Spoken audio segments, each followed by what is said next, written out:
Pananagutin sa batas ng Pilipinas. Ito ang iginiit ng Department of Interior and Local Government laban sa isang Russian-American vlogger na arestado dahil sa panghaharas at pambabastos sa ilang mga Pilipino. Si Ryan Lesigas sa Sentro ng Balita Live. Angelique, sinupalpal nga ni DILG Secretary John Vic Remulla ang Russian-American vlogger na si Vitaly Surovetsky matapos sabihin nito na fake news yung mga kasong ibinibintang laban sa kanya. Ang pamahalaan, Angelique, tiniyak na pananagutin si Surovetsky dahil sa kanyang pangbabastos sa ating mga kababayan. Hindi muna itutuloy ang deportation process laban sa Russian-American vlogger na si Vitaly Surovetsky. Ayon kay DILG Secretary John Vic Remulla, kailangan muna kasi nitong harapin ang patong-patong na kaso na isinampal laban sa vlogger. Habang gumugulong ang kaso ni Surovetsky, ay mananatili muna ito sa pasilidad ng BI. Tiniyak din ni Remulla na walang magiging special treatment sa dayuhang vlogger. Hindi po namin siya i-deport. Mananagot siya sa batas dito sa Pilipinas. Tapos na po ang mga dayuhan, nakala na lang, kaya na lang napastangin ang mga Pilipino. Ito'y ehemplo na seryoso tayo, na sa sariling bayan natin, hindi tayo magpapabasa sa kanila. Nitong nakarang linggo nang arestuhin ng Criminal Investigation and Detection Group sa isang hotel sa Pasay City matapos mag-viral sa ginagawang pananakit at pambabastos sa mga Pilipino bilang content sa kanyang vlog.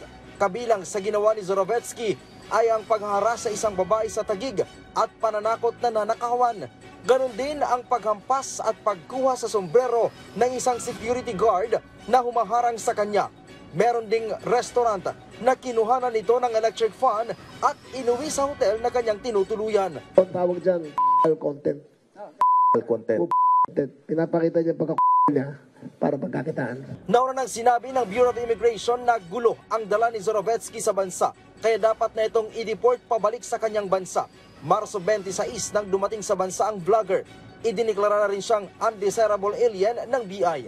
Samantala, kasong illegal arrest, robbery, serious illegal detention at kidnapping ang isinampa ng PNP laban sa 8 miyembro ng District Special Operation Unit ng Eastern Police District. Sabi ni Police Brigadier General Rogelio Peñones Jr., ang Acting Deputy Regional Director for Administration ng NCRPO, na inquest na ang 8 pulis nung Sabado. Sa ngayon, aniya, ay nakakulong na ang mga ito sa Las Piñas City Police Station Custodial Facility. Gayunpaman, inamin ng opisyal na hinahanap pa nila ang police major na team leader ng mga ito na siyang pumirma sa operasyon. Bagamat hindi kasama sa mismong operasyon, dawit naman ito sa criminal case kaya't pinaghahanap ito ng mga otoridad. Naniniwala po kami na pag nanakaw talaga yun, dahil yung snare nilang warrant, guys lang talaga yun, disguise lang yun para ma-justify yung presence nila. Pero pag titingnan natin, the ultimate motive is pagnanakaw. Abril 2 ng hapon nang pasukin ng 8 tauhan ng DSOU ang bahay ng Chinese sa isang subdivision sa Las Piñas City. Bit-bit ng mga pulis ang warrant of arrest laban sa isang Chinese national. Ang mga pulis humihingi ng 1 bilyong piso sa Chinese, subalit tumangging magbigay ang biktima. Dahilan para ransakin ng mga ito ang vault at kuhanin ang mga pera at mamahaling alahas na nagkakahalaga ng 85 million pesos.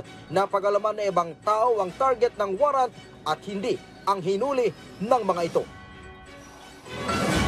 Angelique, bagamat tiniyak nga ni DILG Secretary Remulla na matitikman nito yung batas ng bansa matapos yung kanyang ginawang mga paglabag, tiniyak din ng kalihim na ibibigay yung karapatang pantao na nararapat kay Surovetsky or sa kung sino mang isang akusado. Ang palasyo naman, Angelique, sinabing yung pagsasampa ng kaso laban kay Surovetsky ay patunay sa usapin ng pagpapanagot sa sino mang lumalabag sa batas ng bansa. Angelique. Yes, okay. Interesting lang, Ryan, na sabihin niyang fake news ito, maraming nakapanood, hindi ba? So, paano kaya madedepensahan, Ryan?